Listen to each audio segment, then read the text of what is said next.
until it's been to an approved body shop, I can't get it in. I'm so sorry. Still the same. Ferrari have finally responded to me after last time when they refused to work on the 296, which won't start. There's a moment in every great career when the right door opens at exactly the right time.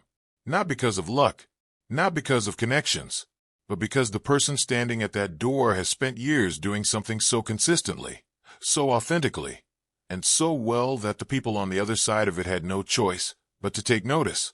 For Mat Armstrong, that door has just opened, and the name on the other side of it is Toyota. Not Toyota, the mass-market car company that sells Camrys and Corollas to suburban families. We are talking about Toyota Gazoo Racing, the motorsport division that has dominated endurance racing for half a decade, that competes at the highest level of the World Rally Championship, and that is now deepening its footprint in Formula One. We are talking about a company that builds one of the most technically sophisticated hybrid racing machines on the planet, and has just decided that the right person to show the world what is inside it is a man from Leicester who started his YouTube career filming himself fixing his girlfriend's crashed Audi TT with a GoPro he bought from a shop. If that sounds improbable, then you have not been paying attention to what Mat Armstrong has been building for the last decade. Because when you look at what he has actually accomplished, and when you look at where Toyota Gazoo Racing has been heading, this partnership does not just make sense.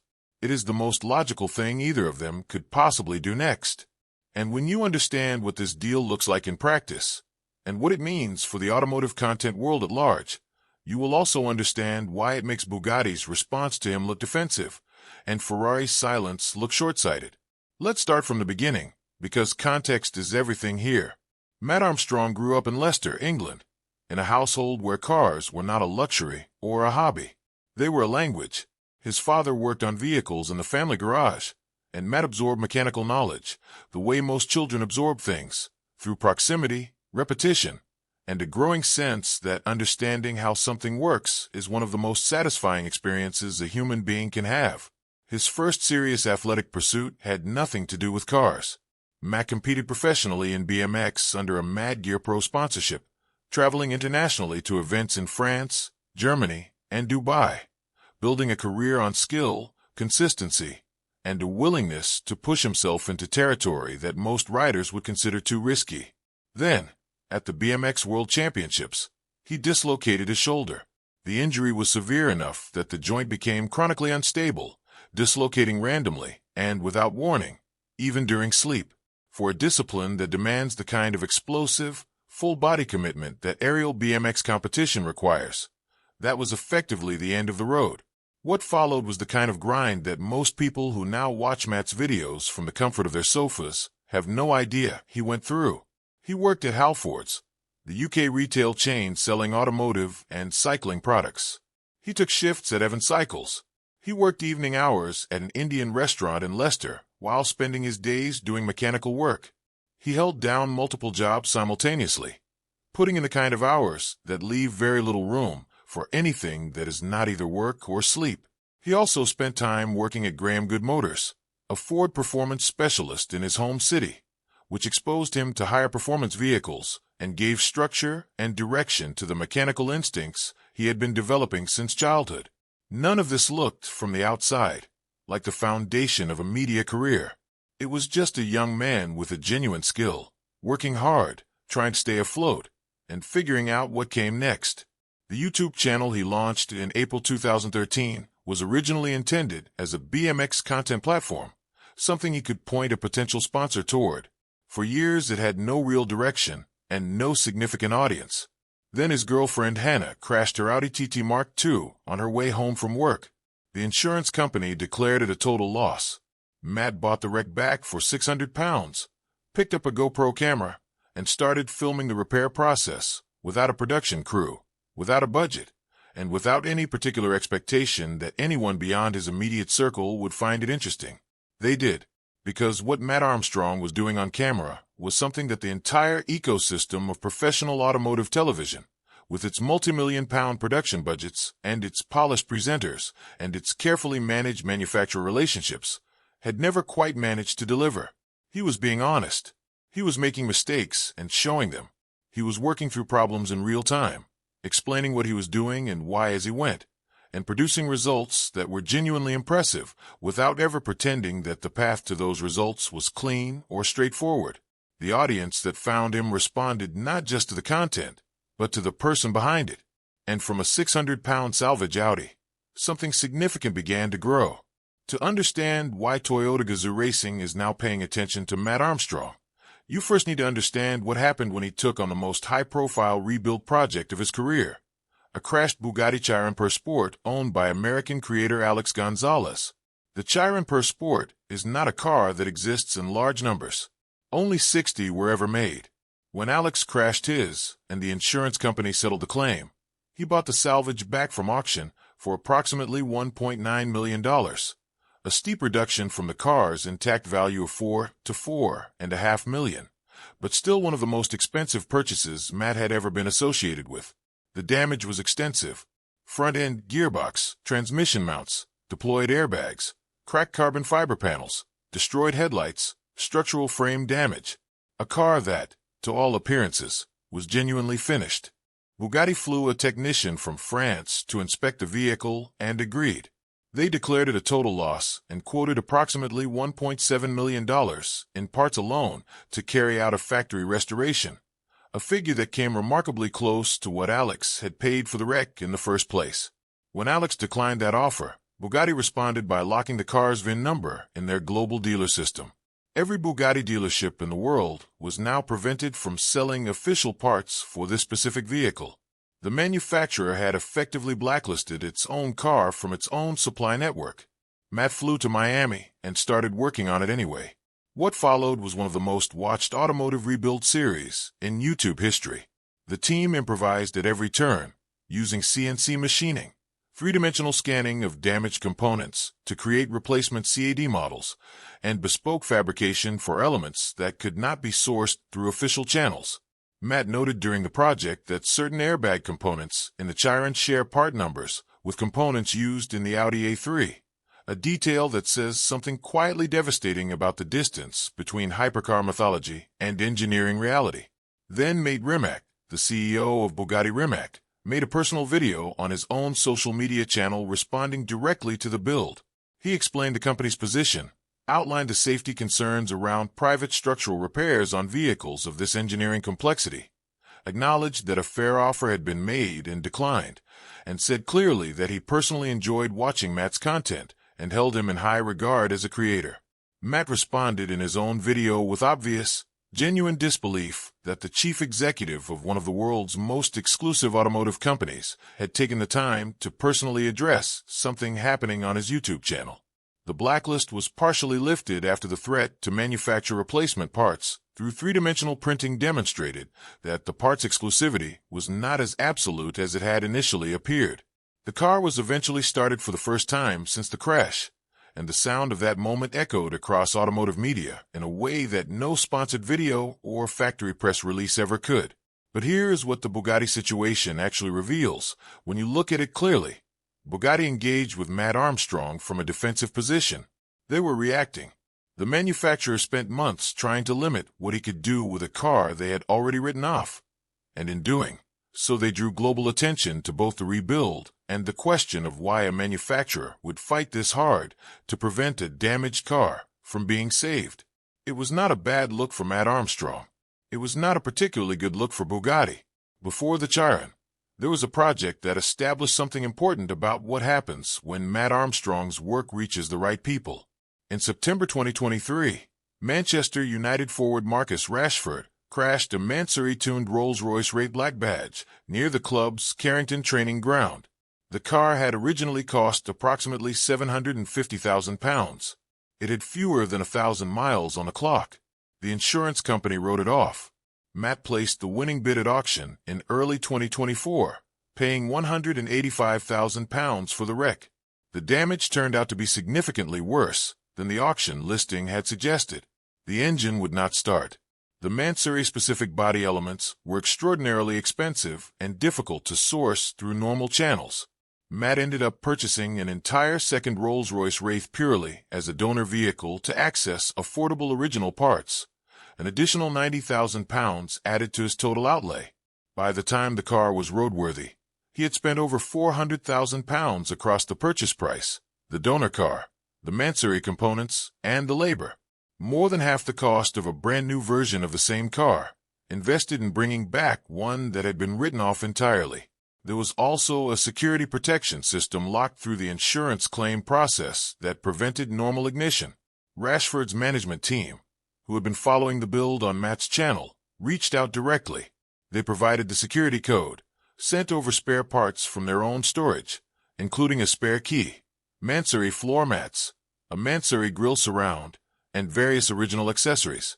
They told Mat they were glad someone was looking after the car. When the restoration was complete and Mat was traveling through Europe, Kurash Mansory, the founder of the German tuning company whose work Mat had spent months carefully replicating, heard about the finished project and reached out directly. He invited Mat to bring the car to Mansory's headquarters in Germany. The road trip that followed covered Spain, Monaco, Switzerland, and Germany. Kurash Mansory inspected the restoration personally, identified certain elements he described as not quite right, and spent the night correcting them at no charge. He replaced damaged wheels, realigned panels, and added specific branded details that had not been available during the rebuild. Mat drove home in a Rolls-Royce that carried the explicit endorsement of the man who had created it. That is not a normal outcome for a salvage car rebuild. It is the kind of outcome that only happens when the quality of the work and the genuine authenticity of the storytelling around it draw people in who had no initial reason to engage. Toyota Gazoo Racing is not a marketing department with a racing decal.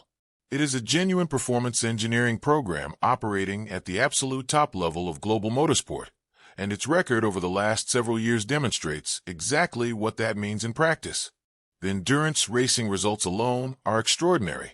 Toyota Gazoo Racing won 5 consecutive 24 hours of Le Mans races from 2018 through 2022, establishing the kind of dominance in the sport's most prestigious event that had not been seen from a single manufacturer in generations. The GR Yaris, developed specifically to homologate a rally competition program and made available to the public as a road car, became one of the most technically celebrated performance hatchbacks in recent automotive history. Not because of marketing, but because it is genuinely good in ways that trace directly back to motorsport engineering priorities. The GR86, the GR Corolla, and the wider Gazoo Racing road car program all follow the same philosophy. Genuine performance developed through genuine competition, filtered down into cars that real people can actually buy and drive. In 2026, Toyota deepened its Formula One presence significantly by becoming the title sponsor of the Haas F1 team, rebranding the American constructor under the TGR Haas F1 team name. The partnership includes technical collaboration through Toyota Gazoo Racing's research and engineering divisions, a dedicated driver development program using previous year cars for testing, and the installation of a personal simulator at the team's UK base in Banbury. Team Principal Io Komatsu described the direction of that investment in terms of developing human resources, drivers, engineers, and mechanics, to build a sustainable motorsport culture over a generational time frame. This is a company thinking in decades, not quarters. The audience that Toyota Gazoo Racing needs to reach with this story is not the audience that watches 30-second television commercials or scrolls past banner advertisements. It is the audience that watches 50-minute YouTube videos about mechanical engineering at 11 o'clock on a Tuesday evening because they genuinely want to understand how the thing works. It is precisely and specifically the audience that Mat Armstrong has been building for over a decade. The project at the center of the Toyota Gazoo Racing collaboration would begin with the GR010 Hybrid, the Le Mans hypercar that Toyota Gazoo Racing has been campaigning at the top level of endurance racing since 2021. The GR010 is powered by a twin-turbocharged 3.5-liter V6 petrol engine combined with an electric motor generator unit on the front axle, producing a combined output of over 500 kilowatts, more than 670 horsepower, subject to the balance of performance regulations that govern the LMH class. The hybrid system is not a conventional parallel arrangement of the kind fitted to road-going hybrid vehicles. It is a sophisticated energy recovery and deployment system that captures kinetic energy under braking, stores it in a battery, and delivers it as additional power through the front axle on driver demand. giving the car effective four-wheel drive under acceleration, making that system reliable enough to complete 24 hours of continuous racing at Le Mans, through the night, through rain, at sustained high speed on one of motorsport's most punishing circuits, represents some of the most demanding hybrid development being carried out by any manufacturer in the world right now. Toyota Gazoo Racing would provide Matt with a decommissioned, race-used GR010, not a display model, not a static exhibit, a real machine that has actually completed a race distance, carrying the marks of genuine competition use, driven at real speed by real racing drivers in real conditions. The brief would be exactly what Mat Armstrong has been doing his entire career. Take it apart, understand it completely, document that process honestly, show a global audience what is actually inside one of the most technically sophisticated hybrid racing cars ever built, with the full cooperation and technical support of engineers who designed and constructed it. This is what separates the Toyota approach entirely from what Bugatti did, and from what Ferrari has not done at all. When Bugatti engaged with Mat's project, they did so reactively, from a defensive position, trying to constrain what he could accomplish with a car they had already written off. When Mansouri engaged with the Rolls-Royce project, they arrived at the end, after the work was done, to correct and approve what had been built in their absence. Toyota Gazoo Racing would be doing the opposite of both. They would be opening the doors from the start, inviting a creator who has proven his ability to communicate genuine engineering complexity to a global audience into the absolute center of their most sophisticated work, and trusting him to tell that story honestly and completely. Access to the GR010 would mean access to the engineers who designed the hybrid powertrain management system, the people who developed the suspension geometry for different circuit conditions, the team that calibrated the aerodynamic package and managed the balance between downforce and drag across the specific demands of the Le Mans circuit. These are professionals who work in relative anonymity while their cars win races and their employer takes the headlines. Giving Mat Armstrong access to those people, with cameras rolling and an audience of over 6 million watching, would produce content that simply does not exist anywhere in the automotive media landscape today. The contrast with how other manufacturers have approached creator engagement is stark, and it matters. Bugatti spent months in a legal and logistical battle trying to prevent Mat from demonstrating that a Chiron could be recovered from what they had declared irreversible damage. Whatever their safety rationale, the public result was a global audience watching a single creator with a camera and genuine skill accomplish what a manufacturer with billions in resources had said was impossible. That is not a story Bugatti would have chosen to tell. Ferrari's posture has been different in kind but similar in effect. The brand operates with an exclusivity that extends into creator relationships, engaging with media on its own terms and largely declining to participate in the kind of open, unscripted engagement that Mat Armstrong's channel represents. That protects the mystique. It also means that the engineering story Ferrari could be telling, the genuine depth of thought that goes into their road and racing cars, remains largely inaccessible to the audience that would most appreciate it.